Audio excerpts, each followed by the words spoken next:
poesia continua a ajudar-te a ver no escuro? É, sim, sempre. Mesmo quando tudo, mesmo nas fases mais difíceis, quando as coisas parecem mais perdidas,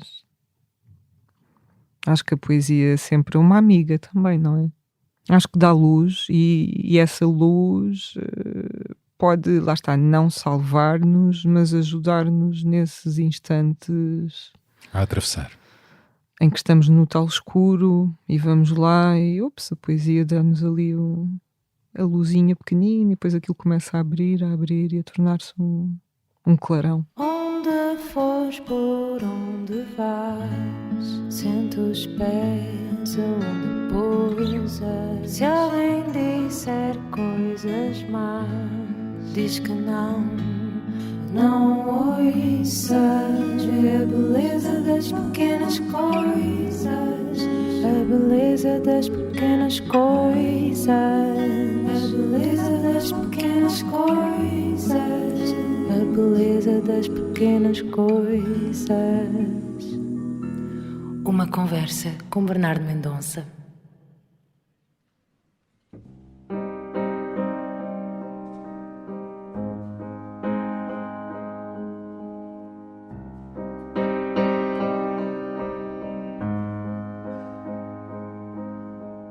Desta vez vou conversar com uma mulher que é de uma beleza, fragilidade, autenticidade e vertigem muito comovente e que me arrebatou mal a conheci. Descobri primeiro a sua poesia, magnífica, desassombrada, visceral, por vezes crua e em carne viva, com fúria, fogo, cinza e lava, delírio e subversão, que faz da vulnerabilidade uma força. Falo da poeta e pintora Cláudia R. Sampaio, que tem 6 livros inéditos de poesia publicados até ao momento. Os Dias da Corja, A Primeira Urina da Manhã, Ver no Escuro, 1025 miligramas, Outro Nome para a Solidão e Uma Mulher Aparentemente Viva. A juntar a estes foi lançada em 2020 a antologia de poemas escolhidos Já Não Me Deito em Pose de Morrer, que faz parte da coleção Elogio da Sombra, da Porta Editora, com curadoria de Walter Ugumem. Um livro tesouro, cheio de relíquias poéticas de Cláudia R. Sampaio, algumas delas que já não era possível encontrar no mercado e que foram agora recuperadas nesta obra, que aconselho a todas as pessoas que apreciam o que de melhor se faz na poesia contemporânea. Na poesia de Cláudia há um lado terapêutico e também de loucura, de libertação das convenções mundanas, numa dialética que se alimenta e se acrescenta, como se a cura estivesse numa labareda que cresce dentro de si. Assinalei um poema seu que deflagra este desassossego de Cláudia e que eu gosto muito. Uma vez quiseram-me louca, a arder, e eu ardi com a descrição de um fogo posto, porque a cura vai na mesma direção que a nossa febre. Ateei-me como um relâmpago inesperado à luz do dia. Eu parecia uma basílica em chamas de altar por estrear, a arder sozinha. Sempre me recusei a arder como os outros. Ardam-se mais à esquerda ou mais à direita, mais a vento de sul ou de norte, mas labaredem-se, sejam fogos que ardem, porque pior que a desdita loucura é toda a gente andar em brasa, mas ninguém chegar a incêndio. E no fim, são todos cinza. Cláudia escreve para dar corpo às sombras que a habitam ou para lhes dar luz e resolver? Para que serve a poesia? E o que é um bom poema? Claro que lhe vou perguntar. Olhando pelo retrovisor, a vida de Cláudia já andou por muitas estradas. Começou pelo ballet, depois foi estudar artes para António Arroio, em seguida guinou para o Conservatório de Cinema. O que é que ele levou a ser aderecista e depois guionista de cinema e televisão? Vou querer saber. Sei que a Cláudia não gostou de escrever a metro e em 2013, com um episódio em que foi abaixo, em que foi internada, é quando se confronta com as questões de saúde mental. Uma luta que leva desde aí e que ela transforma também em matéria poética e plástica. Vou querer falar com ela sobre este tema, que apesar de ter passado a ser assunto comum desde a pandemia, permanece ainda envolto em muita ignorância, estigma e falta de empatia sobre o que são as doenças mentais. A Cláudia chegou a contar-me que esses momentos de extrema dor psicológica que a levaram a parar com tudo e a reinventar-se foram também uma salvação pelo corte que fez com tudo aquilo que lhe fazia mal e que não gostava. Um ensinamento. Por isso, desde aí, Cláudia escreve poesia e pinta e ilustra. Há 3 anos que é uma das criadoras residentes do Manicômio, um espaço de criação para artistas com doença mental e uma plataforma para a promoção do seu trabalho e de outros artistas. Um conceito que começou no Beato e que se mudou recentemente para a Baixa de Lisboa e que surgiu com o propósito de conquistar a dignidade e o reconhecimento dos artistas que lá trabalham. Sem horários a cumprir, o Manicômio oferece liberdade, a maior terapia. E tem criado projetos maravilhosos, como as consultas sem paredes, em que qualquer pessoa pode ter acesso a consultas de psicologia a baixo preço e no meio de obras de arte, como no MAT, algo que acontece pelo que sei há 1 ano. A Cláudia diz que sim. A Cláudia tem gosto em falar deste tema, que ainda é tabu para muita gente, para desmontar muitas ideias erradas e por isso participa regularmente em palestras sobre saúde mental. Importa dizer que a Cláudia não gosta de dar entrevistas, ela está-me a olhar assim de baixo para cima, como quem confirma.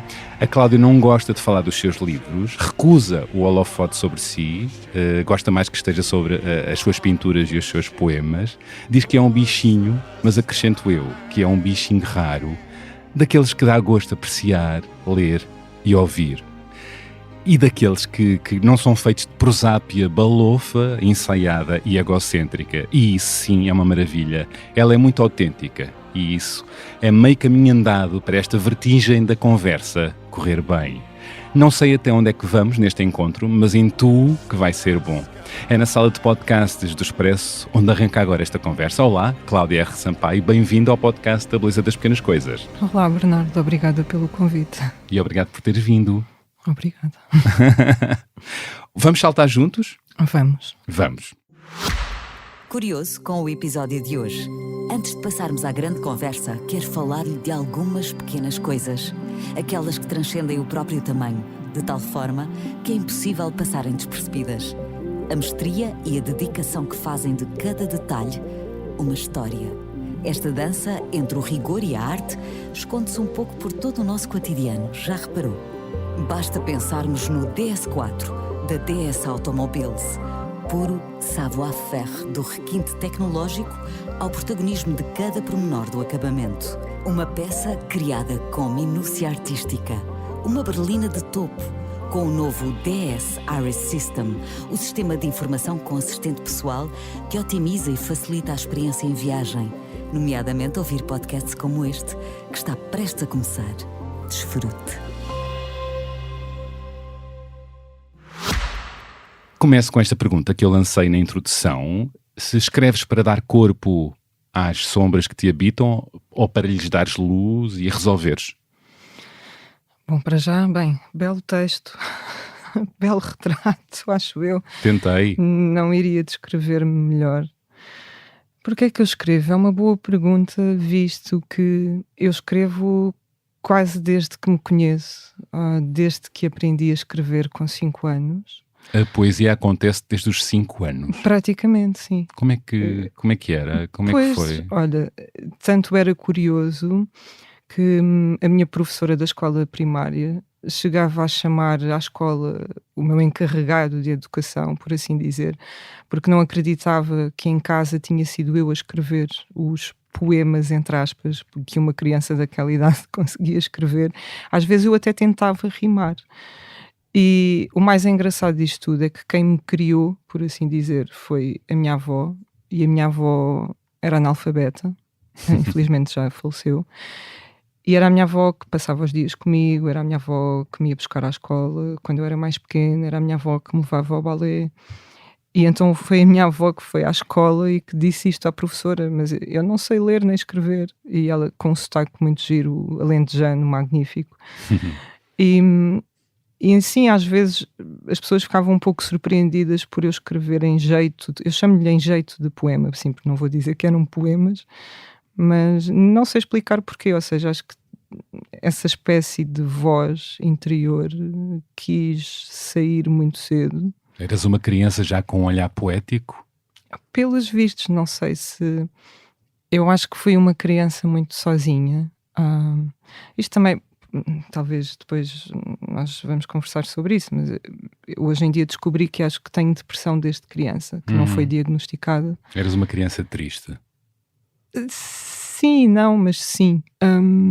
E acho que esse vazio dessa tristeza que eu senti em criança e que as crianças possivelmente não sabem descrever o que é que estão a sentir e o que sentimento é aquele, possivelmente passava então para essa parte da escrita. Também para desenhos, mas isso veio depois. Mas estava tudo em ti, desde o início. Já estava. E depois ou exploramos ou não exploramos, não é? E a escrita, de facto, foi uma coisa que nunca deixou de acontecer. E outra curiosidade é que eu cresci numa casa praticamente sem livros. A minha mãe só fez até o 9º ano, acho eu, de escolaridade. A minha avó, como eu disse, e o meu avô eram analfabetos. Eu vivia com os meus avós e com a minha mãe, cresci sem pai.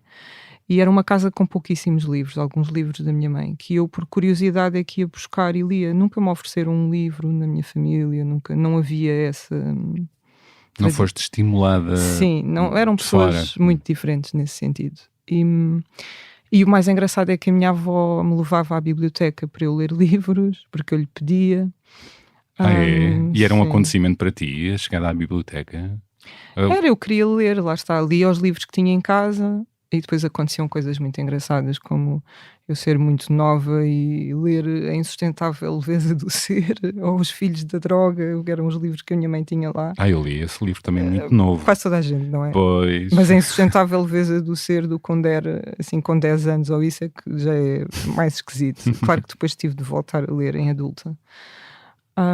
Mas então sinto que essa parte da escrita tinha esta curiosidade. Ninguém, era só eu assim na família, era só eu assim naquela casa, era só eu com a curiosidade pelos livros. Acho que sim, que foi uma coisa que se manifestou desde sempre. Pronto. E que te tem acompanhado sempre ao longo da vida. Escrita, sim. A escrita. A poesia. Sim. A poesia, sim. E os poemas acontecem-te ou vais atrás deles? Muitas vezes vou atrás deles. Eu não tenho não há aquela coisa de musa inspiradora de me sentar e de repente dá-me ali um relâmpago na cabeça e começa. Não. Olha, um relâmpago na cabeça é ótimo. Também dá o relâmpago na cabeça e até costumo dizer às vezes que os melhores poemas foram os que não escrevi, porque às vezes vou andar na rua e vou a fazer um poema na cabeça até casa e faço o poema inteiro, e aquilo soa-me tão bem e depois vai-se completamente quando chego a casa. Ou quando estou prestes a dormir, aquele limiar também me acontece. Pois, a Maria Teresa Horta disse-me aqui, neste mesmo podcast, que até tem um caderninho e tem um sono inquieto para ela tomar nota para os sonhos, para a sua poesia não escapar. Não escapar. Eu não tenho porque eu durmo muito mal.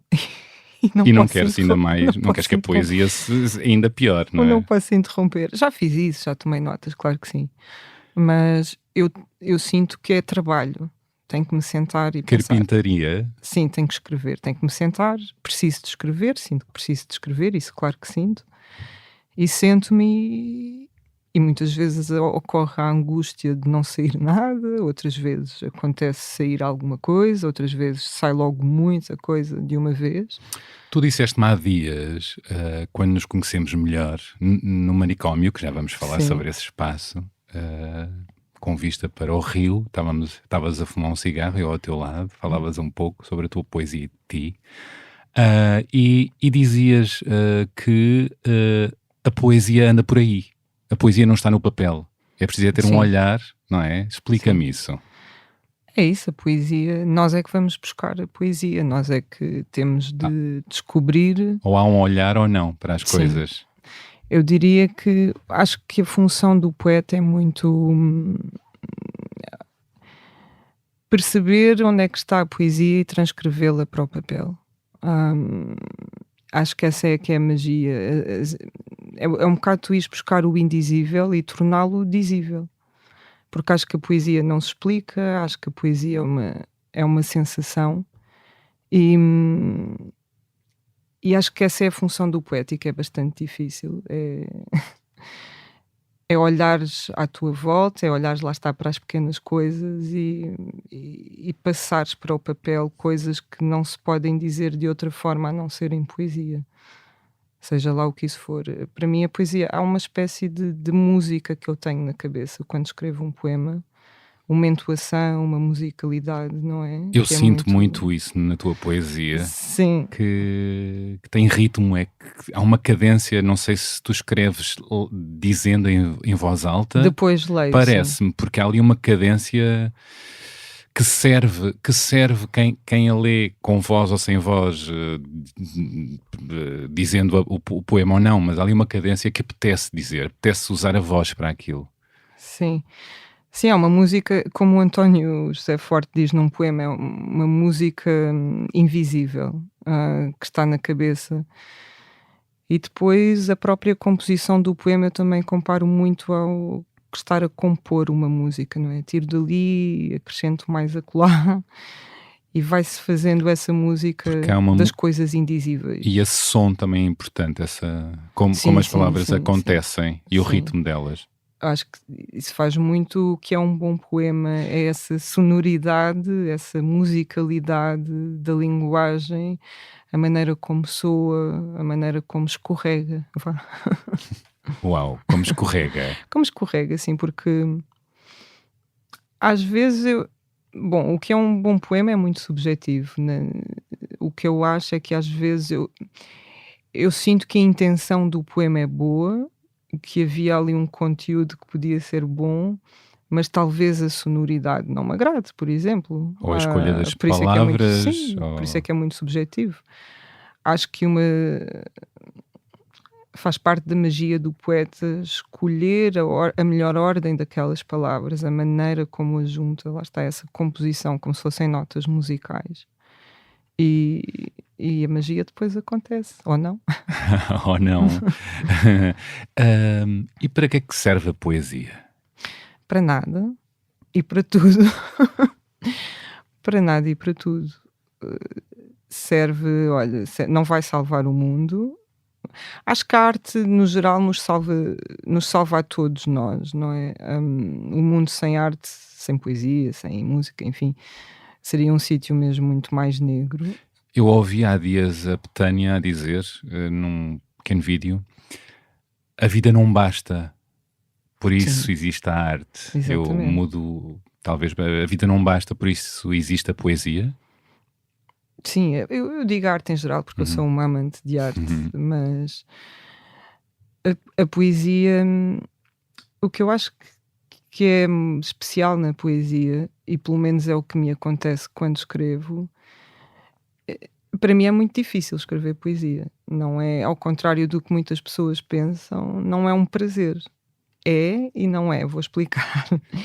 Por exemplo, a pintura para mim é mais um prazer. É mais um sítio de prazer. A poesia é difícil para mim, porque eu vou a um sítio, eu costumo dizer que entro numa espécie de transe quando estou a escrever e vou a sítios muito obscuros. Vais à dor, vais Vou à à ferida. dor, e para falar de dor tenho de pensar na dor, tenho de ir lá buscá-la. E é quase como se estivéssemos constantemente à beira de um precipício, mas consegues nunca cair, mas tens de estar lá sempre, quase a cair. A olhar lá para o fundo, a olhar para o precipício, ficas nessa vertigem. Há bocado tu falaste de vertigem no meu retrato e eu achei, naquele texto, e eu achei incrível porque é uma das palavras que eu mais uso para descrever o que é escrever, o que é a poesia, que é essa vertigem desse precipício, e é assim que eu sinto. Bom, viver é uma vertigem. E tu sentes-te a viver sempre à beira de um certo precipício? Às vezes, sim, não é? Nem sempre, mas muitas vezes, sim. E a escrita acontece-me esse transe, essa vertigem que eu sinto que não sei escrever de outra forma, a não ser com essa vertigem, a não ser com esse, até medo às vezes do que é que vou encontrar. E escreves, muitas vezes nota-se em carne viva. Tens essa generosidade e é muito comovente ler-te. Muitas vezes identificamos-nos de uma maneira ou de outra com essa dor, que muitas vezes é a dor da humanidade, de muitos de nós, não é? e isso é sempre muito, muito bonito. E eu volto à primeira pergunta. Se escreves para dar corpo às tuas sombras, às sombras que te habitam, esses medos, essa vertigem, ou para dares luz e resolveres? Ou se é um pouco disto tudo? Eu acho que sim, que é um pouco das coisas todas, porque até pelos próprios poemas, há poemas mais negros, há poemas mais luminosos, Irónicos, há irónicos, humor que eu sim. adoro também. Eu acho que sou uma trágico-cómica. Pois é, na vida e na poesia, não é? Sim, talvez. Mas sim, às vezes, tal como na pintura, acho que há poemas que servem para dar mais luz e são poemas mais de esperança. Outros talvez não tragam tanto essa luz, não sei. Como diria a Clarice Lispector, que eu amo, que eu adoro, eu não sei, não quero estar errada, não vou dizer que foi a única entrevista que ela deu, mas se não foi a única, Ela deu foi poucas. e já foi quase no fim de vida dela. Uhum. E ela era muito engraçada. E eu lembro-me do entrevistador lhe perguntar: você escreveu isto e aquilo, porquê? E ela: E eu sei. E eu sei. Eu não sei, não. E é muito engraçado. E a poesia também, eu acho que não se deve explicar o que é que nós escrevemos, porque senão deixa de ter magia. Eu acho que não se explica. Acho que disse há pouco, é um sentimento, a poesia, é uma sensação. E claro que podes conseguir decifrar um poema, mas eu acho que o bonito é também ter algo de indecifrável e tu não entendes porque é que estás a sentir aquilo, o que é que há ali. Entendes algumas coisas. E desvenda-se ou não, mais ou menos, de acordo com quem lê. Com quem lê, exatamente. E as vivências de quem lê, não é? Sim, Isso é muito bonito. O poeta também é uma espécie de mensageiro que às vezes passa uma mensagem que nem ele próprio se calhar decifra.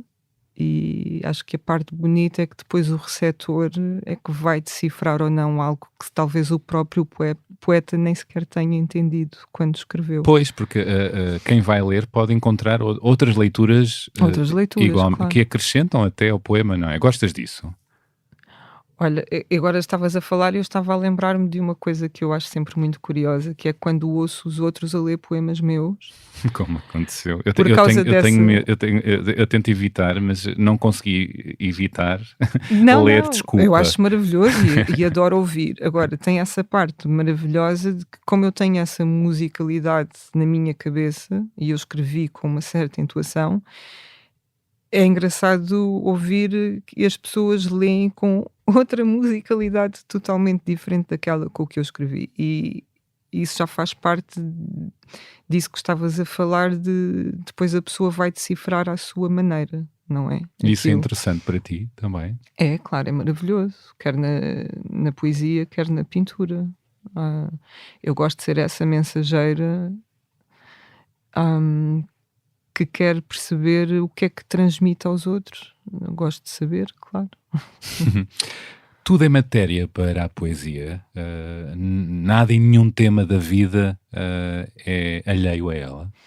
Sim, acho que tudo pode perfeitamente ser matéria para poesia, até um par de botas, se assim me apetecer.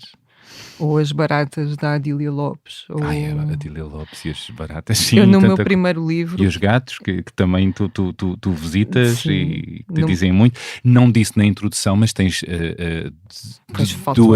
faltou essa parte e eu já estou a corrigir. Muito importante. Não, perdão, tu vives com as tuas duas gatas, a Poligine e a Aurora, não é? E a Aurora, que eu trato como filhas. Pois é, são as tuas filhas. São completamente. Corrigido. Pronto, perdoado, é que faz muito parte da minha vida. Pois, e eu disse. E está na tua poesia. Entram muitas vezes nos meus poemas. E sim, nos dá a Adília, que também tem muita vertigem desta, não é? De outra maneira. Sim, personagem muito curiosa, que eu de vez em quando cruzava-me com ela quando vivia nos Anjos, porque ela vive na Estefânia. Mas lembrei-me agora até no meu primeiro livro, que é um livro com o qual eu já não me identifico muito e acho que faz parte da vida, não é? Vamos vivendo por fases e até na escrita também há fases. Mas também tenho um poema em que fala de baratas no frigorífico, porque aconteceu-me uma vez. Vivia numa casa mais velha que teve como é que se chama? Uma invasão. Uma infestação de baratas. que sobreviviam a tudo, inclusive uma entrou para dentro da zona entre o frigorífico e o congelador. Pois, quem assim, nunca, não é? É chamado quem nunca. Desculpa falar disto, é horroroso, mas lembrei-me. Mas é E interessante. escrevi, lá está. Escrevi, porque aquilo foi uma coisa que me impressionou bastante. Bom, agora se calhar já não falaria tanto disso, acho que a minha poesia foi por outros caminhos. Mas tornou-se um poema, eventualmente já não é dos poemas com que mais te identificas, mas é matéria, tudo é matéria para a sim, poesia. eu acho que sim, desde que nesse momento te esteja a atormentar de certa forma, te esteja a fazer vibrar de certa forma, acho que pode ser, sim. Eu neste momento identifico-me mais com... Acho que vou buscar muito... Tenho um lado muito obsessivo sobre o que é o próprio instante que estou a viver, tentar decifrar, porque acho que nós vivemos numa correria, não é? A falta de tempo, o tempo desperdiçado é outra das minhas opções. A minha também. O tempo, a passagem do tempo. E nós não paramos para pensar nos pequenos momentos que vivemos nesse dia, ou, enfim.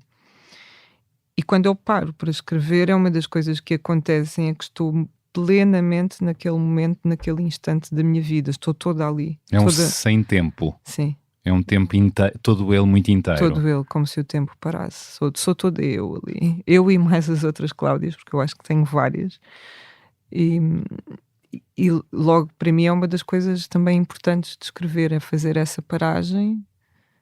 Tudo pausa, não é? Como se o tempo parasse, como se o mundo parasse. Existo eu, a escrita, e esse pensamento do instante em si. Que já não é...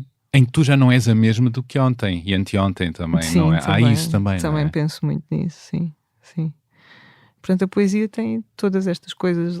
Continuamos a falar do que é um poema, ou do que é a poesia, ou do para que é que serve. Serve nem que seja para isto de teres tempo para parar, para pensares com toda a tua consciência no teu eu, naquele teu instante. Nas tuas feridas, nas tuas inquietações, Sim, nas tuas ironias e nos outros, porque tu és uma excelente observadora. Talvez, sim, até como também falámos no outro dia, nem que seja por eu ter escrito para televisão. E sim, acho que observo muito os outros e, por exemplo, para escrever, seja televisão, seja um poema, há muito este lado de vais buscar a vida a acontecer também, não é? Por exemplo, quando eu sinto que a minha vida está muito parada, sinto que tenho mais dificuldade em fazer arte, não é? Porque preciso de ir ali buscar algum alimento. Claro que depois posso me trancar no quarto durante um mês a escrever, até consigo fazer isso, mas tive que ir buscar ali um alimento a qualquer lado. O estímulo exterior, o estímulo, claro. Sim. E o que é que isso, como é que isso reverbera em ti, não é? Os outros. Sim. Há sempre os outros num poema. Eu acho que num poema há sempre o outro, o eu e o amor. Talvez. O amor. Acho que é sempre o amor e o desamor, obviamente que está tudo dentro do Sim. amor, mas... Eu acho que no outro dia disse, meio na brincadeira, meio a falar a sério, que todos os poemas são de amor. Acho que concordo um bocado com isto. O amor está sempre lá, nem que seja de forma implícita. Se tu falares de terror, tens o amor por outro lado. Se tu falares de depressão, também tens o amor pelo outro lado. Nem que seja em contraste, estás sempre a falar de amor, acho eu, num poema. Há sempre... Pois, e a falta... Ou vais lá dar, nem que seja no fim. E a falta dele... Também já estou aqui, se calhar, a divagar bastante. Não, mas sim. Sim, a falta dele, lá está, exatamente, nem que seja por contraste. E porque o próprio movimento do poema também é ele em si um ato de amor, acho eu, de quem o está a fazer. Eu quero ir um pouco atrás, mas antes gostava de te ouvir a ler um dos teus poemas. Ok. Já que estamos a falar tanto da tua poesia, acho que podemos agora ouvir-te um pouco. Ok.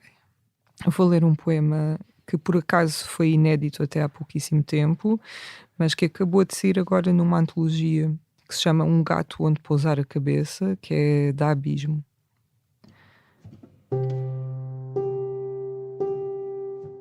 Foi ainda ontem que eu e os meus amigos nos tornámos pétalas.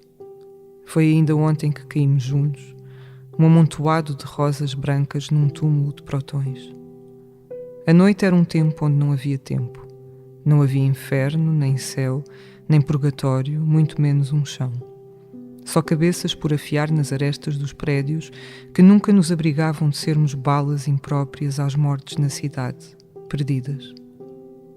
Ainda ontem éramos mulheres e simultaneamente éramos também homens de barbas frias e incandescentes, e lambíamos facas que depois atirávamos à verdade do nosso ventre Jesus, onde a salvação era não haver nada que nos resolvesse o osso, nem a ira, nem o sexo, nem a cura, muito menos a esperança. Porque tudo era espanto, porque queríamos o louvor das causas simples, dançar a pares numa festa de indignados porque queríamos riscar o ódio com as nossas asas de manhãs puras, porque ríamos à gargalhada e depois chorávamos e íamos buscar os olhos às mãos uns dos outros. E deixávamos de contemplar a queda do terceiro andar porque nos lembrávamos dos nossos gatos que trazíamos sempre debaixo da pele. Porque a loucura não fazia menos sentido do que a amizade ou uma cama onde dormir. O vómito limpava-se na sola dos nossos sapatos onde ninguém via. Éramos heróis dos minutos estagnados, puxando-os como carroças que acabavam extraordinariamente vívidas às nossas costas, sem retorno. Bebíamos vinho que queimava e comíamos o fogo, ou não comíamos de todo porque sobrevivíamos em labareda. E ardíamos juntos na Praça de São Paulo, empilhados como estátuas cheias de tempo que nunca usámos. Tudo era desculpa para não incendiar a casa. Era na Via Láctea que estávamos sentados, cuspindo a cada buraco negro como braços que éramos nós. Nós éramos o buraco negro que devorou a galáxia dos filhos. Nós éramos o cometa caído no quarto do vizinho que nunca cumprimentámos, mas que chegámos a invejar imaginando-o nu pela casa, levando a vontade à mulher, dando-lhe mais vida, aquela que nunca conhecemos, que nunca nos apareceu, mas que inventávamos em longas conversas, sentados no cheiro dos bêbados. Éramos a eloquência do perigo desencontrado da cabeça, a cabeça desencontrada do corpo, o corpo desencontrado de si mesmo à espera da palavra que nos levasse ao nosso início. A nossa sorte era nunca estarmos completos. E nunca ninguém nos completava, porque nós éramos a fome da fome, num encontro com o coração vestido em folhos. E queríamos tanto saber do amor que o amor nunca queria saber de nós. Foi ainda ontem que saímos aos tropeções do bar irreal. Uma vez apaixonei-me lá enquanto dizia um poema, precisamente sobre amor. Precisamente quando já não queria saber dele, quis ele saber de mim. Quis ele condenar-me à memória eterna do que é acender a vida. E subíamos o poço dos negros como balões, aspirando avenidas em troca de mais saliva, em busca de mais uma música, só mais uma música.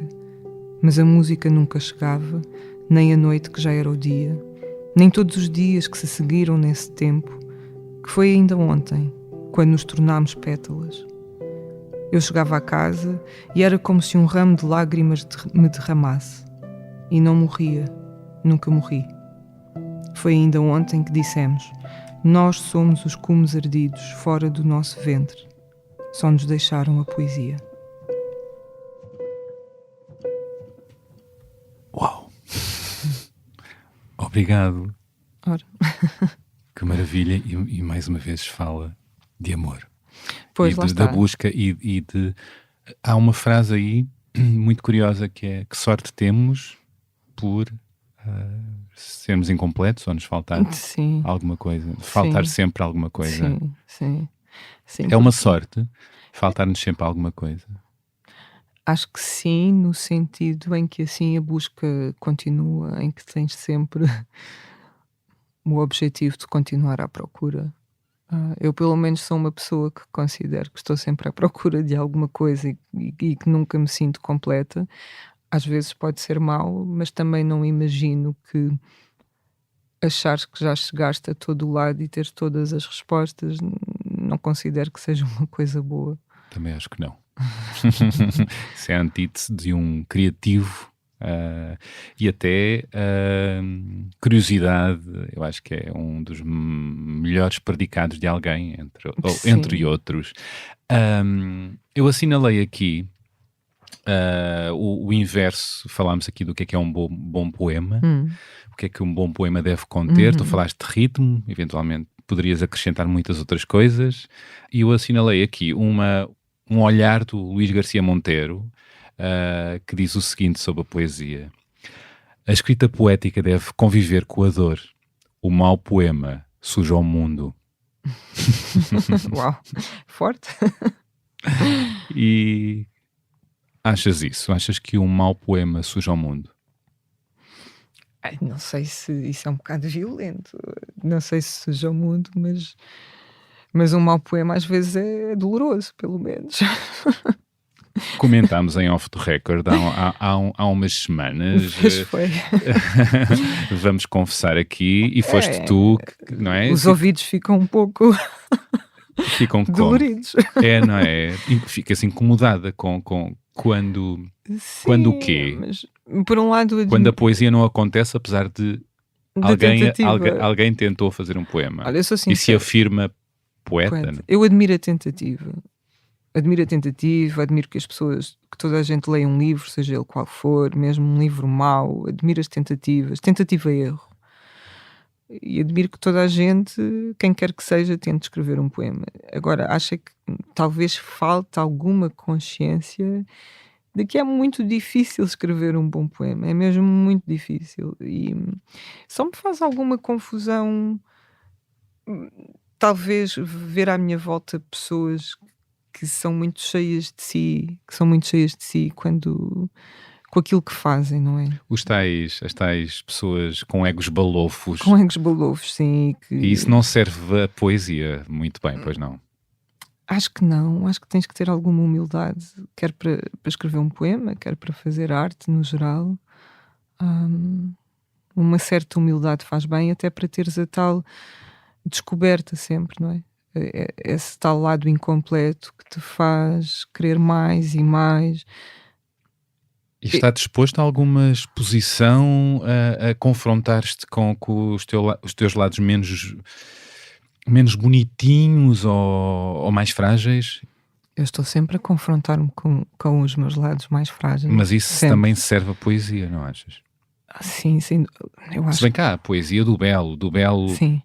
pelo belo, como sabemos. Sim. Mas Eu gosto de poemas em que se note que não há medo, que não houve o medo quando se estava a escrevê-lo, em que há ali uma pureza de verdade, não é? Em que tu sentes que aquela pessoa estava a ser verdadeira, em que há ali verdade, em que aquilo não é para soar só bem, ou em que aquilo não é só a pensar no público, no leitor, ou para ter elogios. para parecer bonito, não é? Sim, estou a exagerar um pouco, mas acho que falta aquele...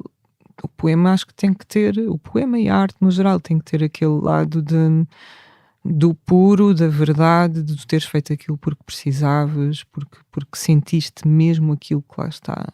Tu sentes que usas a tua vulnerabilidade, as tuas fragilidades também como uma força através da poesia e da tua arte? Como uma força. Isto é a música da Nelly Furtado. Desculpa, que fervo isso de pensamento. Bom, mas gostei, porque assim já conhecem não conhecem um dos ângulos da Cláudia, que eu já conheci. Não, mas viste como é a cabeça? Como fizeste uma pergunta difícil, pumba, fiz logo ali por me desviar. O humor é sempre bom para... Fiz logo por me desviar dizendo um disparate total. E agora eu vou ficar com a música na cabeça. Como uma força. Não.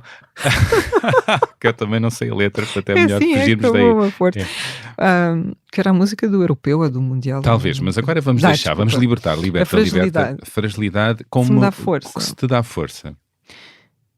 Ou se tem esse ângulo, não é?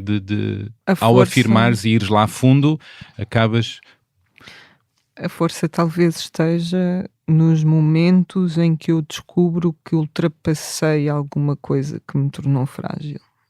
E enfrentar também é uma força. Exato. Enfrentar a fragilidade é uma força, porque é muito mais fácil evitar. Exato. Acho que é aí que está a força. É quando tu percebes que conseguiste superar mais uma coisa, mais uma fragilidade. Ou pelo menos encarar. E tenho ideia que tu já disseste algo... Aliás, disseste no Fumaça que um dos teus primeiros períodos de grande perturbação, em que percebeste que tinhas um problema de saúde mental, de doença mental no caso,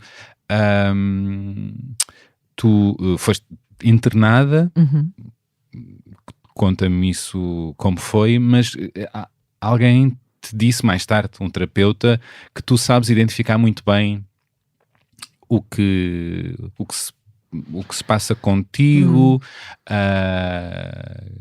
sabes identificar perfeitamente o que não está bem, que é uma coisa que não é assim tão evidente nas pessoas que se confrontam com problemas na área da doença mental.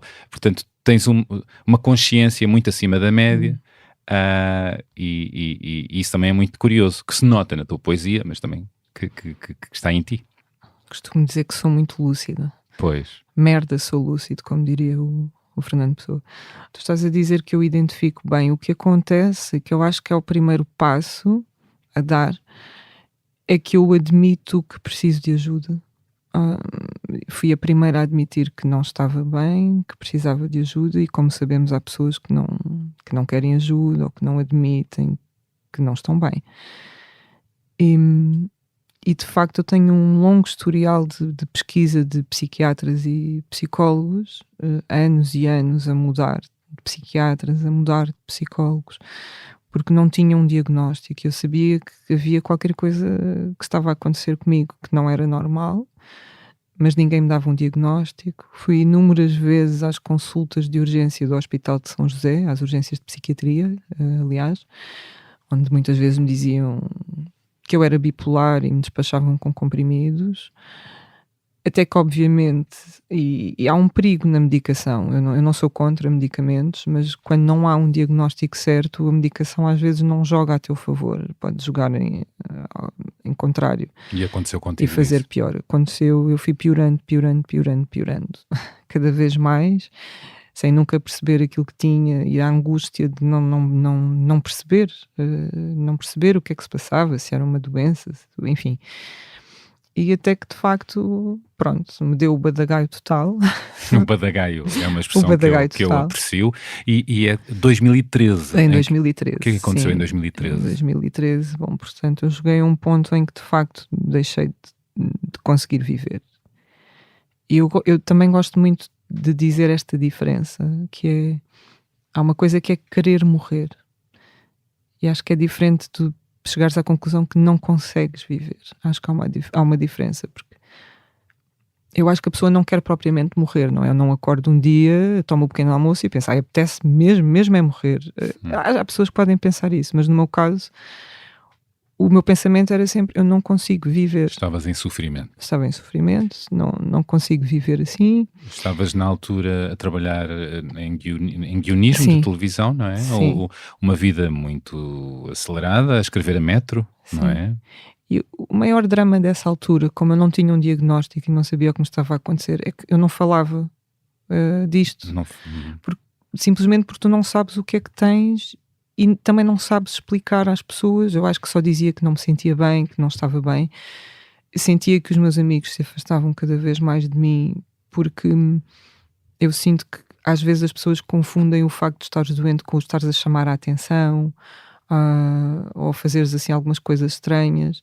Eu de facto estava numa angústia gigantesca e quase sem conseguir dar voz a essa angústia e sem explicar às pessoas. Também por desconhecimento do que tinhas, e à tua volta falas da ignorância que há sobre o tema, na área da saúde mental, e falta de empatia, não é? Falta de empatia. Mas a falta de empatia acho que já vem até quando tu já tens informação suficiente e mesmo assim não tens empatia. Mas nessa altura as pessoas não sabiam, eu não sabia, e de facto, pronto, até que houve um momento em que atentei contra a minha vida e fui internada, e desse internamento a única coisa positiva de facto que veio disto tudo foi que tive finalmente um diagnóstico. Fiquei com o psiquiatra que me acompanha até hoje, que é maravilhoso e que de facto mudou um pouco a minha vida, porque dando um diagnóstico também dá um medicamento que te ajuda a sair da cama, a viver, a equilibrar-te. No meu caso eu tinha que tomar estabilizadores de humor, essencialmente. Qual foi? Portanto, o meu diagnóstico essencial para ele, porque é como ele diz, tu não podes tirar sangue a uma pessoa e de repente sai ali o diagnóstico, é isto, não é? Pronto, tendo conhecimento do que se passava comigo, da minha vida, até há um estudo, como é que tu cresceste. O meu diagnóstico foi que eu tenho transtorno de personalidade borderline, que também há muitas coisas horríveis que se dizem acerca das pessoas com este transtorno, e que eu se calhar também quero falar disto, porque há muito desconhecimento. E muito estereótipo, não muito é? estereótipo. E estigma. Sim, desde Hollywood até, Pois. enfim, ao que se escreve sobre isso, ou até o que aparece no Google. Eu nunca tinha ouvido falar, de facto. Quando ele me deu esse diagnóstico, lembro-me que chamou a minha mãe ao hospital, eu estava internada na altura. Falou, eu disse que não sabia o que era, ele falou, explicou, e basicamente é muito parecido com o transtorno bipolar, porque são dois transtornos em que tens uma mudança de humor muito drástica, mas a grande diferença é essencialmente que o bipolar vive fases alargadas, em que ou está maníaco ou está em estado mais depressivo, pode estar assim 1 ano numa fase, ou 6 meses. E no transtorno borderline, no meu caso, as variações de humor podem ser diárias. Eu posso acordar normal e à noite querer morrer. Ou várias vezes por dia. Este sentimento é uma montanha russa. E viver numa montanha russa às vezes desorienta-te um bocadinho da vida, não é? Porque não consegues controlar, senão não seria um transtorno. Se tu conseguisses controlar, não seria doença, não seria um transtorno, e pronto, não estaria aqui a falar disto. Imagino que haja alturas em que estás mais estabilizada nessa tal montanha russa. Com medicamentos, ajudou logo, e possivelmente tenho que tomar medicamentos para o resto da minha vida, é verdade, e o meu próprio psiquiatra fala disto. A ideia é tomar cada vez menos, ou baixar as doses, mas em princípio vou ter sempre de tomar. E fazer muita terapia. No caso de transtorno de personalidade, a terapia é essencial e eu faço. Felizmente descobri a melhor terapeuta do mundo há 4 anos. Que é importante esse match, não é? Porque... É muito importante, sim. É uma mulher super inteligente, super sensível, que me tem ajudado a construir pilares, porque eu vejo muito... É como se eu fosse um edifício. Se eu fosse um edifício, o que acontece é que os meus pilares estavam todos a partir-se, rachados, uns a caírem. Eu cresci assim. E a ideia agora é substituí-los por pilares novos para que o edifício deixe de ruir, não fique torto, não é? Construir pilares e bases o mais sólidas possíveis. É isso que se faz na terapia. E eu acho que de uma maneira ou de outra, mas diz-me tu, e claro, em cenários distintos, todos nós podemos nos identificar nesta parte, não é? Todos nós temos edifícios do nosso passado que ficaram mais ou menos danificados ou não, e podem ser trabalhados em terapia. Portanto, a terapia pode ser para todos. Exatamente, isto agora é uma à parte para quem nos está a ouvir, não é? Exatamente. A terapia, e eu aconselho a toda a gente. Tu percebes nos outros se estão a fazer terapia ou não, ou se pelo menos têm essa parte... Não consigo olhar e dizer isso, mas se achar que a pessoa precisa de terapia, aconselho vivamente, porque ficamos a conhecer-nos melhor, nem que seja por isso, não é? Arranjamos mais ferramentas muitas ferramentas para sim. fortalecer lados que nos incomodam ou que nem percebemos, mas que são pedras que num sapato ou que identificar padrões, por exemplo, porque é que tu reages assim ou assado a certas coisas, e vais buscar começas ali a remexer em ti, a perceber porque é que tens certas atitudes, ou certos medos, ou certas ansiedades. Agora, a diferença é...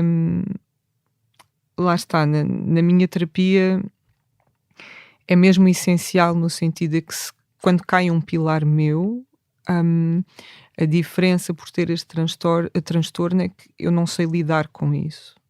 Todo o mundo... O edifício cai completamente. E numa pessoa dita que não tem um transtorno, o edifício não cai totalmente porque cai um pilar, não é? A pessoa pensa, ok, caiu este pilar, agora estou um bocadinho torto, isto vai-se resolver de certa forma, não cai tudo. E neste tipo de transtorno, ou na doença mental, se quiseres dizer... Há um sismo maior. O edifício está constantemente a ruir, estás ali constantemente... a teres que te levantar, a teres que te levantar outra vez. E às vezes é cansativo, lá está, chegas a pontos em que tu pensas, não sei se me consigo levantar outra vez. Tenho ideia que disseste que a poesia e a pintura que aconteceram a partir desse primeiro episódio que assinalaste, 2013, daí para a frente, não é? redescobriste a pintura, ou descobriste a pintura, que te agarrou à vida, não é? Sim, Acho que de disseste certa esta forma. frase, de alguma maneira. Como é que é? De certa forma, sim. A tua terapeuta, pelo que sei, até Sim, muitas também. vezes vai buscar a tua arte É para verdade. analisar. É verdade. Porque estes pássaros, porque Exatamente, estas meninas. Exatamente. Aconselho que conheçam as pinturas e as ilustrações da Cláudia, maravilhosas. Onde é que as pessoas podem aceder já agora às tuas pinturas e ilustrações? No meu Instagram, por exemplo, eu uso muito o meu Instagram, aliás, essencialmente como trabalho. Ou podem ver também no Instagram do Manicômio. Do Manicômio. Uhum. Vamos falar do Manicômio, entretanto, mas Das minhas pinturas. queria que me falasses disso. Como uma pintura te ajudou a te ergueres, a levantar-te? A pintura, eu de facto, eu já tinha tido algum contacto com desenho e com pintura, porque estudei na António Arroio, não é? Foi a minha escola secundária. Mas depois decidi estudar no Conservatório de Cinema e, portanto, o meu caminho desviou-se da pintura nesse sentido. E foi depois do meu segundo internamento, que foi em 2016, e foi o meu maior internamento, 1 mês e meio internado num hospital psiquiátrico, garanto que parece 1 ano e meio. Os dias são enormes lá dentro. E complicados e duros. E essa vivência chegou à tua poesia, não é? Chegou assim. Mas foi depois desse internamento, porque os medicamentos que te dão no internamento são muito fortes e o pós-internamento também ficas ali um bocadinho a babar, é mesmo verdade. E eu lembro-me de ter, no meu internamento, tinha livros na mesa ao lado da cama, caderno, caneta, porque a minha mãe ia-me visitar e levava isso. Não podes ter telefone lá dentro, não tens nada. Só que eu não conseguia ler nem escrever, de facto, por estar nesse estado de babanço. E quando saí do internamento, eu precisava de fazer alguma coisa para me exprimir e não conseguia escrever e isso angustiava-me. E na altura eu vivia com o meu ex-namorado, que um dia chegou a casa com um rolo de papel gigantesco, papel de cenário, ofereceu-me e eu colei esse papel inteiro na parede e comecei a fazer manchas, a pintar assim de forma muito livre. E o mais engraçado é que até então eu tinha muita falta de confiança em mim, na minha técnica, na minha pintura, porque sempre achei que não tinha talento, não tinha técnica, e não tenho. Mas essa pintura ajudou-me a sair desse estado de falta de confiança em mim. Nasceu uma pintura e a partir desse dia o que aconteceu foi que eu nunca mais parei de pintar. Na altura não existia sequer um manicômio, na altura eu pintava só porque sim, pronto. Pelo que sei, começaste a pintar as tais manchas e dessas manchas... Via imagens, não é? Como aquele tipo... aquele teste psicológico. O teste Rorschach. Exatamente. Sim, e aquilo é que estava a ajudar-me, porque eu de facto estava nesse estado meio vegetativo, é verdade. E de ver essas manchas, ou ver coisas boas e más nas manchas, tanto via boas como más, foi-me ajudando a sair um pouco desse estado vegetativo, a caminhar e depois fiquei obsessivamente a pintar a partir daí. Comove-me imenso imaginar o teu companheiro da altura comprar um rolo para pendurar para tu pintar. Sabes qual é a parte mais engraçada? É que ele tinha mota. É lindo, porque isto é amor. Isto é muito bonito. Ele tinha moto, e então a parte mais gira ainda foi que ele foi com o rolo a sair assim, preso, saía de um lado da mochila e saía pelo outro, né? Meu Deus, o rolo era perigo enorme. na rua, claro. Sim, ele enrolou aquilo de uma certa forma, prendeu aquilo à mochila e ia na moto com o rolo. Que maravilha. Sim, e essa imagem de facto foi muito engraçada. Filme. E se calhar se não tivesse sido esse gesto dele, não sei como... Não, talvez sim, mas percebes o que eu estou a dizer? Não sei se teria começado a pintar, porque foi esse gesto dele, de facto, expultou uma série de coisas. Já viste o que o amor... Eu já não estou com ele, mas tenho que lhe agradecer. Claro, o amor pode, e o amor pode ser muita coisa, e na amizade também, mas eu não pude deixar de assinalar esse gesto. Não, mas é verdade, tens razão. Uau! Entretanto, a tua pintura mudou muito, não é? Mudou, e é muita outra coisa agora, não é? Sim, porque depois lá está. Eu de facto acho que não tenho técnica, e era uma coisa que me prendia imenso. Que eu tinha um medo, tinha esse medo de achar que não sou pintora, não estudei artes, é tudo mau o que eu faço. Mas quando saí desse pensamento parasita de só pensar na técnica, foi quando eu comecei a conseguir expressar-me, porque percebi que o que interessava era mesmo a expressão em si. E tens uma identidade enquanto no que fazes. Sim. E isso tens nas tuas pinturas. E tens a tua técnica, não é? Tens uma Tenho técnica. a minha técnica, exatamente. E essa tua técnica identifica-se muito, assim Sim. como o teu estilo. Há ali um estilo, há um imaginário teu, não é?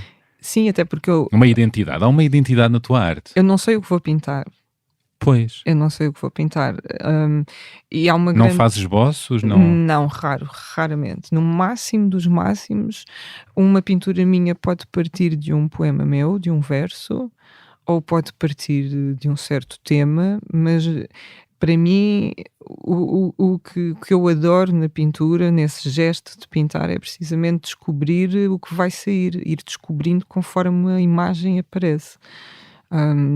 Sejam as mulheres, sejam os pássaros, eu gosto de olhar para lá e às vezes ficar completamente à toa, até porque é que eu desenhei este bicho, ou este pássaro assim, ou porque é que eu estou sempre a desenhar pássaros. E de facto, como tu disseste há pouco, e com razão, falo muito disso com a minha terapeuta, porque às vezes ela própria vê pinturas minhas, ou no Instagram, ou ela tem aliás uma pintura minha, e ela gosta de analisar e fez-me descobrir coisas muito interessantes, que muitas delas até vêm da infância. Assim? Algumas de episódios mais traumáticos, outras nem tanto. Eu não sei se conto um episódio porque é um bocado forte. É um bocado forte. Queria dizer um dos motivos porque eu desenho pássaros. Mas a minha avó tinha pássaros. Eu cresci a ver a minha avó ter pássaros em gaiolas. Era uma coisa que eu desde sempre, que eu adoro animais, todos os animais, toda a natureza. Fazia-me sempre impressão, já em pequenina, em criança, fazia muita impressão ver os pássaros presos. E a parte horrível, aquela parte que eu não sei se ia contar, mas vou contar, falei disto com a minha psicóloga, que a minha avó era uma mulher do campo, aquela mulher mais rude, mais dura, também com a sua sensibilidade, claro, mas cresceu de uma outra forma. E é uma cultura, uma relação diferente com os animais domésticos ou os animais de criação, sim, não é? Exatamente, não vê as coisas da mesma forma. Uma vez apanhei-a, quando acho que estava a chegar da escola, era muito, muito criança, ao ponto de eu quase não saber se sonhei, mas não, eu tenho a certeza que foi a sério. Eu via a parar as asas do pássaro, mas a parar no sentido para ele não voar. Bom, e se pensares nisto a nível metafórico e de todas as formas possíveis, além de ser uma imagem muito dura, o que é que aconteceu? Isso fez despoltar em mim a raiva de... Um dia ela não estava em casa e eu abri as portinholas e soltei os pássaros todos. E não havia pássaros. A minha avó ficou enraivecida, muito enraivecida, mas de facto acabou com os pássaros lá em casa. Consegui acabar com os pássaros. Os pássaros presos. Não eram dentro de casa propriamente, era numa varanda. Acabei com os pássaros. E a minha psicóloga, houve um dia em que eu lhe contei este episódio e ela automaticamente levou para a minha pintura e ela disse: mas a Cláudia está constantemente a desenhar pássaros a voar. Porque eu estou constantemente a desenhar pássaros a voar. E aquilo fez-se ali um clique imenso de eu continuo a soltar aquele pássaro. E no fundo havia também uma espécie de prisão que bom, agora não vou estar aqui a ter uma consulta de terapia. Há coisas que te aprisionam e que estás sempre à procura de libertar disso, não é? Exatamente.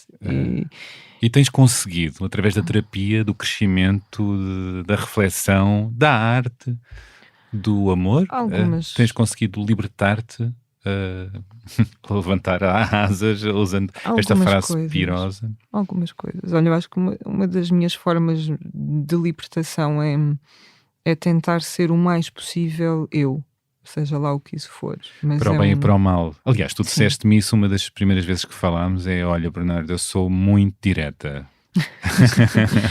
É verdade. E não me ofendeste na frase a seguir, estavas só a falar de ti.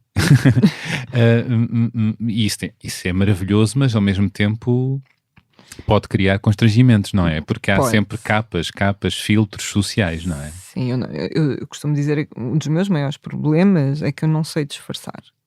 E não sei disfarçar se não gosto de uma coisa, não sei disfarçar se não gosto de alguém. Bom, para eu não gostar de alguém também é preciso muito. Não consigo disfarçar se gosto muito de uma coisa. E também, de alguma forma, isso está um pouco associado ao meu transtorno. Não totalmente, faz parte da minha personalidade, até porque eu não sou o meu transtorno, não é? Exato, é muito Eu importante não dizer sou isso. isso. Não.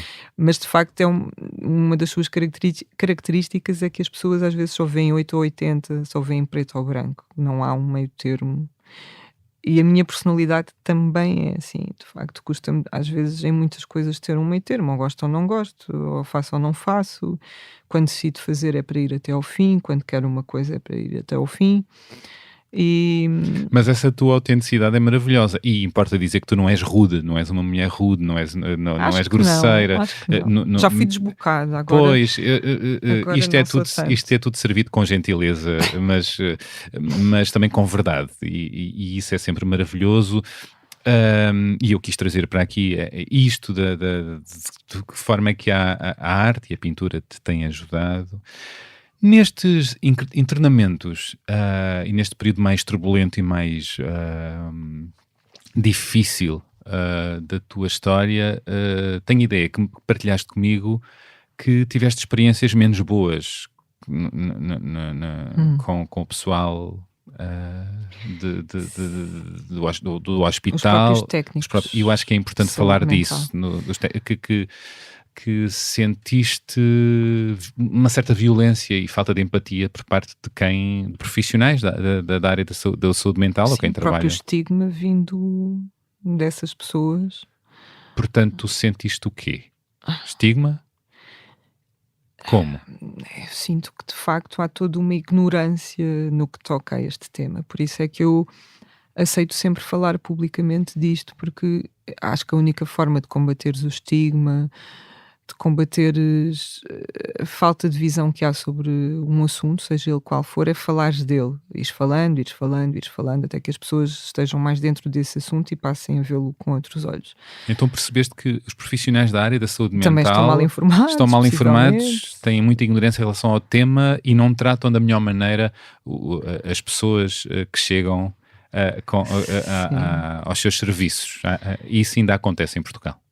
Sim, eu posso dar um exemplo, como por exemplo, uma das vezes foi a minha mãe chamou uma ambulância porque eu estava a ter uma espécie de surto, lá está, não estava bem mentalmente, deixei de conseguir falar, deixei de conseguir andar, tornei-me ali um mono, não é? E a minha mãe percebeu que eu precisava de ajuda e como eu já tinha um historial até de internamento, e a minha mãe obviamente ficou assustada, chamou uma ambulância. E eu tive que ir sozinha, porque já era maior de idade, tive de ir sozinha na ambulância, e então fui todo o caminho a ouvir, eu acho que era INEM na altura, a ouvir essas pessoas a dizerem que eu só estava a ocupar uma ambulância, para nada, que há pessoas com verdadeiros problemas, e não era eu, toda uma série de chorrilhos. Técnicos do INEM. Sim, que quando eu cheguei às urgências propriamente ditas do hospital, lembro-me de explodir com eles na recepção. Às tantas não aguentei mais, porque eles falavam como se eu não estivesse presente, eles falavam como se eu fosse invisível, como se eu não estivesse ali, uma coisa muito estranha, porque eu de facto estava com um ar de quem está a ter, e acho que estava a ter uma espécie de surto psicótico, e de facto a pessoa fica meio ausente, com os olhos assim, mas de facto eu estava a ouvir tudo, estava consciente, e então tive ali um passanço com eles quando chegámos ao hospital, e desatei aos gritos com eles, e eles calaram-se imediatamente e ficaram talvez a perceberem que tinham exagerado ali de alguma forma e que havia vida em mim, porque eu desatei a chorar. Há uma desumanização. Exatamente. E quando eu desatei a chorar, eu acho que eles pararam e ficaram de facto com essa ideia de talvez, se calhar exageramos. E outra das vezes que foi a pior, tanto que eu não conseguia falar dessa vez até há pouco tempo, mas visto que eu já falei sobre este assunto há pouco, uma das vezes em que eu quis deixar de viver quando estava nas urgências, e tinham de pôr-me uma sonda para me fazerem uma lavagem ao estômago. Dessa vez eu fiquei consciente, estava assim num limiar, mas conseguia ouvir as pessoas. E então os próprios enfermeiros que tinham de fazer isso estavam a gozar, por assim dizer, com o meu estado, a dizer que era coisa de menina mimada, que de certeza que eu era uma pessoa que não me ocupava na vida, que só queria chamar a atenção. Portanto, eles não sabiam nada da minha vida, eles não sabiam nada dos meus problemas, de quem eu sou, do que eu já sofri, mas estavam ali a chegar a inúmeras conclusões. Possivelmente eu não tinha nada de muito grave a não ser chamar a atenção, que aquilo era tudo um disparate. Foram super agressivos fisicamente. Desrespeitosos, claro. Exatamente. Não vou agora entrar em pormenores, mas foram muito brutos fisicamente comigo. E pronto, tenho muita pena de não ter feito queixa na altura, mas não estava em condições... Por causa desse abuso, que isto é um abuso, não é? Exato, não completamente. Isso era para fazer queixa. Isto é violência, não é? De todas as formas. E negligência profissional e violência. Sim, foi agressão. Violência física e violência psicológica. Exato. E tenho imensa pena, porque na altura só queria ir embora dali, ainda fiquei lá talvez internado uns 2 dias, não me lembro, até porque depois apaguei totalmente, não tenho muita memória, mas obviamente eu depois não me lembrei de tal coisa, não estava bem presente em mim e fui para casa e arrependo-me até hoje, entre aspas, mereciam que eu tivesse feito queixa, infelizmente não fiz, mas bom, espero que... É muito chato saber que isto pode acontecer com mais pessoas, pois, não é? Se aconteceu comigo. E feito numa altura em que as pessoas estão muito fragilizadas e, sim, portanto, em que... Não, e que tu, para chegares àquele estado, obviamente que só precisas é do oposto, que claro. É de um carinho, talvez, de alguém que te entenda, de alguém que te ouça. E é preciso vigilância à volta, porque as pessoas, quando estão assim tão fragilizadas, muitas vezes não são capazes de apresentar queixa. De se defenderem, exatamente. De se defender. Exatamente. E é preciso, de facto, vigilância à volta e tolerância zero em relação a este tipo de... Tolerância zero, sim. De comportamentos sim, a qualquer ignorantes. Tipo de discriminação. Exatamente. Selvagens até, não é? Desumanos. Eu ia pedir-te que lesses um outro poema teu. Tu tens vários poemas que abordam a tua experiência, o teu olhar sobre vivências hospitalares ou não. Qual é o poema que vais ler? Ok, então vou ler um poema da Primeira Urina da Manhã, o meu livro A Primeira Urina da Manhã. Sai-se do hospital com a tontura dos círculos, com uma picadinha no cérebro, uma barriga a mais. Sai-se com a Lena que grita pela mãe e com o Rui que joga sudoku com o diabo. Sai-se com feridas na língua e nos olhos e um coração espalmado e servido em travessa. Sai-se e fuma-se até ao vômito e cheiram-se as flores como se o início do mundo. Sai-se com a concretude de um queixo para levantar, com o ego desmaiado em braços, uma mãe pendurada ao peito, uma promessa de retorno. Sai-se a galope sem sair do mesmo sítio. Há amanhã e os gerânios a acenarem, fundentes. Há a humanidade que segue lá fora. Há peixes e pássaros mortos, vidas mortas. Há a conclusão de um amor antimundo, um amor de vidro onde se possa caminhar. Sai-se com metades de dias, com uma cama presa às mãos, com fechaduras penduradas nos ouvidos. Sai-se com medo de nunca se perceber a voz, de uma perdição necessária ao sentido das coisas. O nada traz-se sem se dar conta. Sai-se com os lençóis e os hálitos e a pureza da dor. Sai-se com o mundo e uma perna dobrada, a vida dobrada, o hospital dobrado, com aquela gente que falou de dentro, com olhos de túnel e torso de carga, com aquela gente que beijou porque sente, porque o fim dos dias é no estômago, aquela gente que se mijava toda, gente de fome, de sede, da vida às postas, filhos de visões futuras, estaladas e ossos inquebráveis à nascença. Obrigado. Queres comentar algo sobre este poema? Não, o que é que te convoca? Portanto, é do livro A Primeira Urina da Manhã, que é um título que já deu origem algumas situações cómicas até. Maravilhoso Mas, título. E este livro foi escrito, como os 3 livros que eu tenho pela editora Dor da Correria, todos foram escritos praticamente logo a seguir a internamentos psiquiátricos. E pronto, e a primeira urina da manhã também é de facto porque nesse primeiro internamento eu não estava nada bem fisicamente, não é? Pelo que tinha feito, e os enfermeiros iam de manhã, não é? A fazer-me análises e pronto. Sempre em busca de... Exatamente, da dita. E por isso é que surgiu este título que, não sei, traz-me assim essa memória, algo pesado e ao mesmo tempo, não sei, E esse de olhar, hospital. teu, de ver Sim. poesia e ter um olhar... E o trágico ao E o cómico. trágico ao cómico, o Exatamente, humor. mais o uma humor. vez, sim. O humor e a poesia, de lado a lado, de vez em quando, a partir do trágico, não é? Sim. Quando estou mais consciente, quando estou menos mal, consigo rir-me de mim próprio. É tão bom isso. Sim, E tem que ajuda-nos ser. a levantar, não é? Tem que Nas ser. quedas. Eu não me levo nada a sério. Claro que quando estou muito mal e quando tenho crises não tenho essa capacidade, infelizmente, mas de resto e sempre que posso não me levo a sério. Gosto de gozar comigo de uma certa forma e com a minha desgraça, com as minhas tragédias. Isso é bom e também ajuda-nos a não ficar com o tal ego balofo.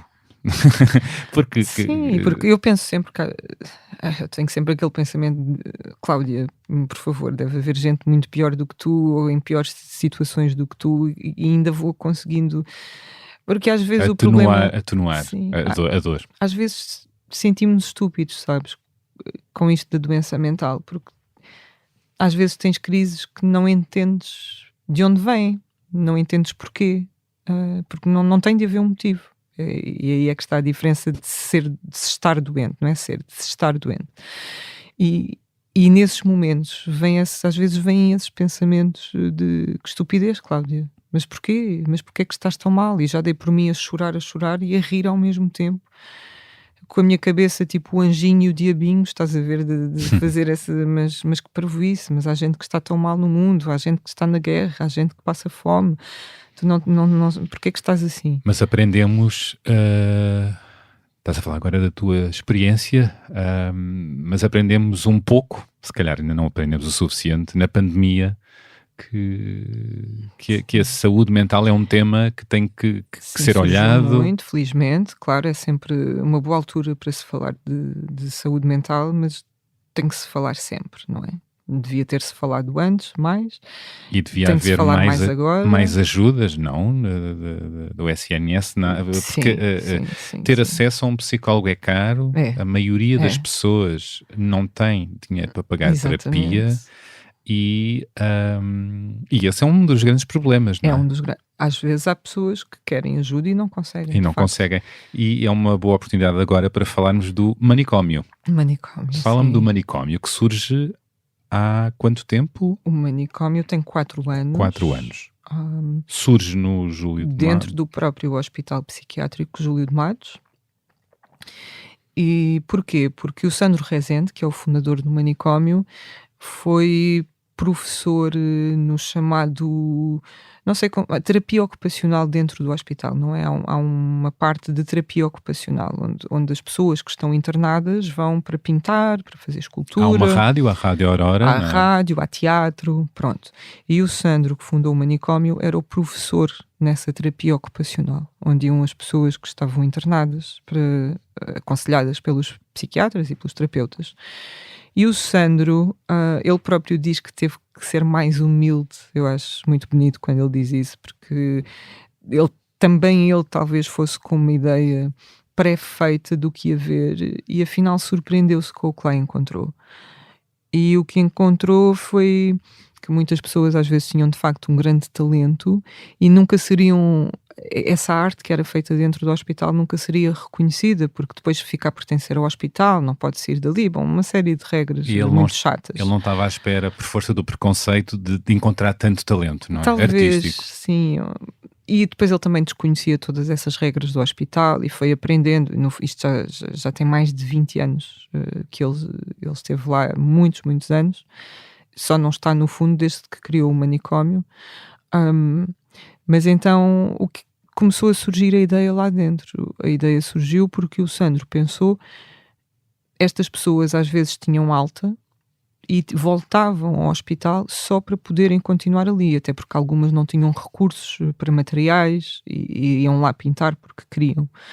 E ele sonhou um sítio fora daquelas paredes onde as pessoas pudessem ser artistas, entre aspas, normais.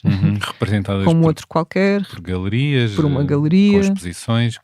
Porque o Sandro fez testes, disse que fez testes, por exemplo, de levar obras daqueles artistas a outras galerias, a galerias ditas normais, contemporâneas, mas que quando sabiam que essas obras eram de pessoas internadas no hospital, já torciam o nariz, já não se mostravam interessados. O estigma na sociedade. O estigma, ou seja, aquela pessoa deixa automaticamente de ter o mesmo valor que um outro artista contemporâneo. Independentemente da qualidade da obra. Independentemente da qualidade. E o Sandro fez esses testes e até fez uma coisa que eu acho admirável e belíssima. Então ele organizou uma exposição no famoso Pavilhão 31, que é lá dentro do Hospital Júlio de Matos, e foi o Sandro também que fundou essa ideia das exposições naquele pavilhão, não é? Lá há muitas exposições e até com artistas famosos. E o que é que ele fez? Ele fez uma exposição em que misturou a obra de artistas ditos famosos, desde o Jorge Mulder ao Cabrita Reis, só para dar alguns exemplos, com obras das pessoas do hospital sem identificar. Boa. As obras estavam misturadas. Baralhou e deu de novo. Baralhou. Para o público não ter essa ideia do preconceito de olhar, mas isto, como é só aqui de uma pessoa do hospital, não tem o mesmo valor. Então, sem identificação, vais com a tua alma a nu, olhar para aquilo e apreciar a arte como ela deve ser apreciada, que é sem preconceito. Que maravilha, maravilhoso projeto do Sandro. Sim. Que entretanto esse manicômio saiu, esse projeto de manicômio saiu. Sim. De facto do Júlio de Matos. Ganhou um sítio no Beato. No Beato, onde foi até há pouco tempo, por acaso saímos de lá há pouquíssimo tempo. Estão na Baixa agora, mas o manicômio é um espaço de muita coisa, fala-me disso em síntese. Muita coisa, porque o manicômio cresceu. E obviamente que com o crescimento do manicômio e com alguma fama que o manicômio foi tendo, até porque quando a comunicação social soube, não é? Toda a gente tinha curiosidade de saber que manicômio era esse, até pelo nome. E aliás, o nome é propositadamente para chamar a atenção desta forma, porque senão ninguém iria. Se fosse o grupo dos desgraçadinhos que têm alguma perturbação e pintam no Beato, se fosse este o nome, ninguém ia querer saber. É para jogar com o estigma, não é? E brincar com. Quanto mais normalizares uma palavra. Claro. Exatamente. E obviamente com este crescimento nós usámos essa visibilidade que estávamos a ter para ir falando sempre de saúde mental. E uma das coisas que se criaram foram então as consultas sem paredes. Isso é maravilhoso. Que é maravilhoso, sim. Para já, um dos lados maravilhosos é que as consultas têm um valor mais baixo de 35 euros. Qualquer pessoa pode marcar. Quem nos está a ouvir tem ou não qualquer pessoa, um problema na área da saúde mental ou ser uma coisa mais ligeira. Sim, pode ser psicologia, pode ser psiquiatria. Qualquer pessoa que nos esteja a ouvir pode candidatar-se a essas consultas. Sim, é só escrever por um e-mail. E indo ao site do manicômio. Do manicômio ou Instagram. E pode ter essas consultas, nomeadamente no MAT. No museu entre obras de arte. Isso é espetacular. Entre obras de arte, porque a ideia era mesmo, algumas pessoas se calhar ficam muito assustadas com aquela ideia de entrarem num consultório, não é? Assim, se calhar já não estão bem e depois essa ideia ainda é mais pesada, além também da questão então financeira. E porque não é tornar a coisa leve, porque de falar de doença mental, isso muitas vezes não é leve, mas leve num sentido de que vamos tirar o consultório dessa parte. Vamos só pôr as pessoas a falarem com o técnico como se fosse com um amigo e começam a contar então o que se passa com elas. E o psiquiatra pode estar a passar comprimidos então no mate. Entre várias obras de arte, a arte ali também a trazer beleza e a trazer um contexto um contexto menos opressivo, não é? Sim, exatamente. A arte liberta, não é? Portanto, ajuda. Exatamente, sim. E a questão financeira, eu, por exemplo, penso que as pessoas de Cascais têm as consultas à borla. As pessoas da freguesia do Beato têm um desconto de 5 ou 10 euros nas consultas. Eu agora não sei dizer totalmente bem, mas se forem pesquisar no site têm lá toda essa informação. E o manicômio, portanto, tem um grupo de artistas que representa, que podem criar na manicômio, e há exposições, nomeadamente vai haver uma exposição no MAT, não é? Com uma série de... Não sei até que ponto é que já posso falar disso, mas, por exemplo, já fizemos exposição em Nova Iorque, porque fomos o primeiro coletivo português a participar na Outsider Art Fair em Nova Iorque. Portugal nunca tinha sido representado lá e foi o manicômio o primeiro a ser convidado. E tiveste lá uma obra tua? Tive lá várias. Fomos alguns dos artistas, não todos, porque o stand era muito pequenino. E foi uma experiência incrível porque eu fui lamento informar, mas ao ponto de ver o David Byrne a passar lá e outros atores famosos, porque são mecenas de outsider art, arte bruta, e estão envolvidos nisso, não é? Então estavam lá na abertura, na inauguração, e foi uma experiência incrível. Mas não vou falar de Nova Iorque, senão fico aqui muito nostálgico. Porque queres voltar. Quero muito voltar. Inspira-te também, não é? Inspira-me, sim. Nova Iorque tem arte por todo lado. Claro. Por todo lado. Foi mesmo incrível. Mas, e depois no manicômio também, temos muitas coisas, eu acho que até me vou esquecer de algumas. E depois... Podem pesquisar no site manicômio, não é? Sim, no Instagram estamos sempre a fazer updates, mas também participamos em muitas conferências sobre saúde mental. Eu própria sou uma das pessoas que mais participa, acabo por ser a enviada especial para falar disso. Qual é a pergunta ou olhar mais enviesado, a pergunta típica que te colocam, que tu dizes, não é assim? Ui, já ouvi coisas. Por exemplo? Bom, às vezes é essa questão de que a arte salva. Não, a arte não me vai curar, porque nós no manicômio somos um bocadinho contra a arte-terapia, contra esse conceito. A arte-terapia parece que a pessoa está ali pintam umas mandalas, não é? Porque até me davam isso dentro do internamento psiquiátrico e a pessoa fica automaticamente Não, salva naquele instante, salva naquele momento em que estamos a fazer arte, mas depois vou para casa e choro na mesma, e enfim.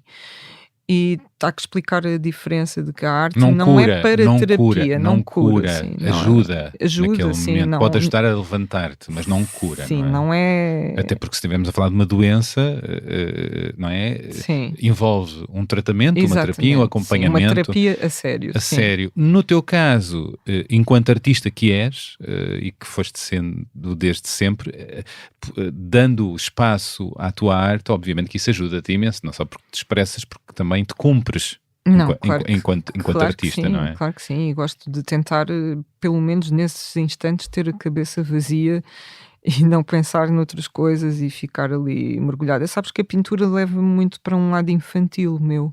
Pois, pueril, há um lado muito infantil meu, não sei porquê. E divertido? Sim, divirto-me. Lá está, ao contrário de escrever, que para mim é duro. Se bem que há um lado lúdico aqui e ali que sentimos, no jogo das palavras, sim, nos claro, sons. Mas é duro, e na pintura não. E não me levo nada a sério na pintura. Em nada, como eu disse há pouco, mas especialmente na pintura, não sei porquê, e divirto-me.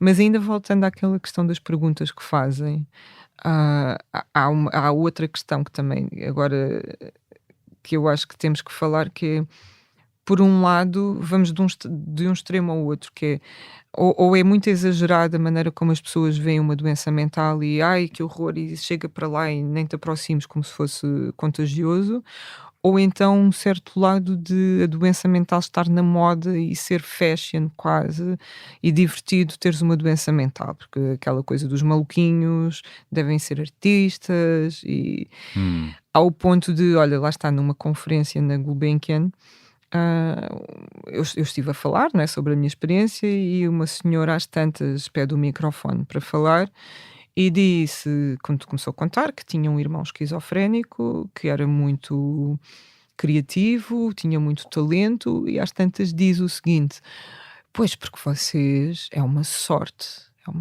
terem uma doença mental, porque são muito mais criativos e veem as coisas como os outros não veem.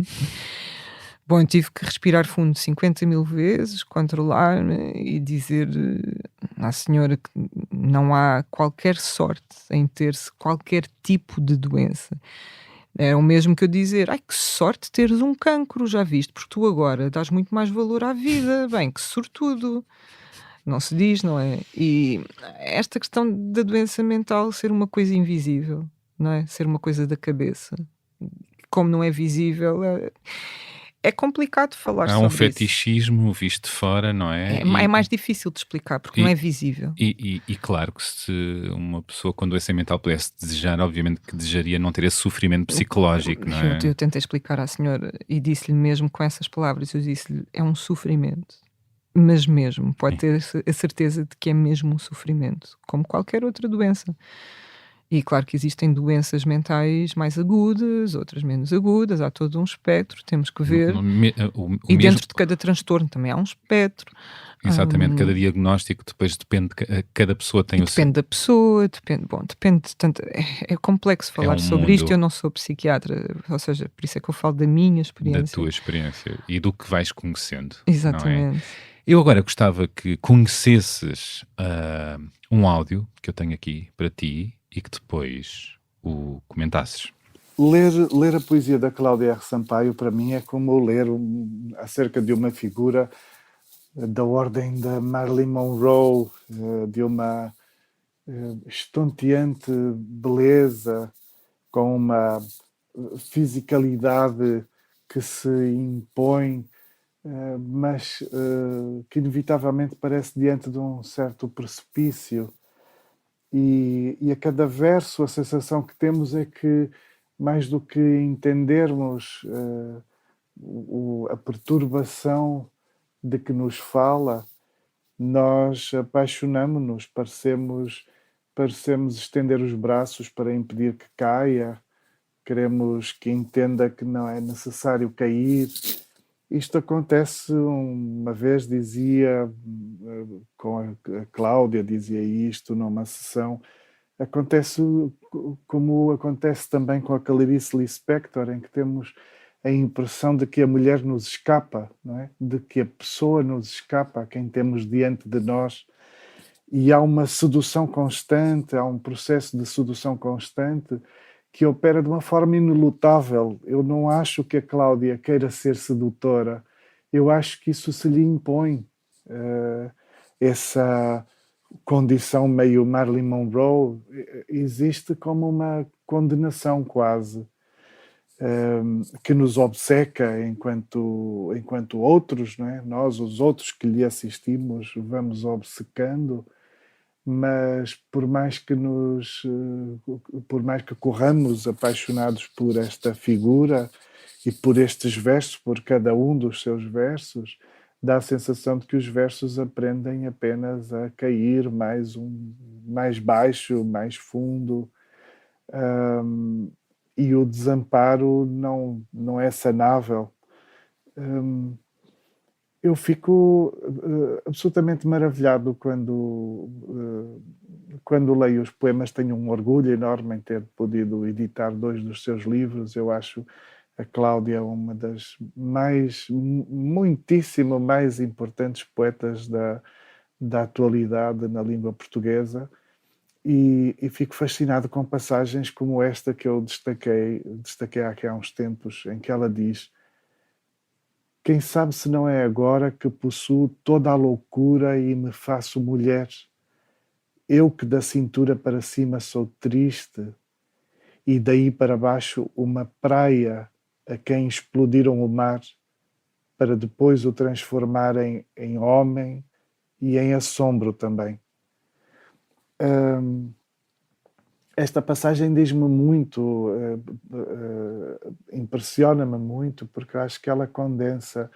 condensa tudo esta coisa do corpo e esta coisa da sensualidade, mas que acontece, uma sensualidade que acontece como uma espécie de anúncio de perigo, é inteiramente um anúncio de perigo. Enfim, espero que leiam, espero que saibam que é tempo de nos apaixonarmos todos pela Cláudia R. Sampaio. Querida Cláudia, ainda que te veja abeirando todos os perigos, dá-me a sensação de que o teu único medo verdadeiramente é de ti mesma. Será assim? Bom, acabamos de ouvir o escritor e editor Walter Ugumem, que é também artista plástico e cantor, e que já aqui esteve. Aliás, como ele disse, editou 2 dos livros de poesia da Cláudia, Já Não Me Deito em Posse de Morrer, e Uma Mulher Aparentemente Viva, da coleção Elogio da Sombra, da Porta Editora. Vou querer que a Cláudia comente este áudio e responda à pergunta do Walter na segunda parte deste episódio, onde também vou querer falar mais de amor e desamor, um tema a que a Cláudia regressa e pensa e reflete, e eu gosto também muito de refletir sobre isso, de amizade e dessa prática e dessa construção desse caminho, como o amor, de sexualidade e sexualidade no feminino, que é também um tema pouco falado por mulheres, e o que é que mais a inquieta nos outros, em si, e como é que se imagina daqui a 1 ano, daqui a 10 anos. Bom, e quando é que surgirá um novo livro de poesia? Eu sei que há poemas, frases, e há um poema aí a ser construído, portanto, para quando um novo livro de poesia? Isto e muito mais para ouvir na segunda parte desta conversa. Boas escutas.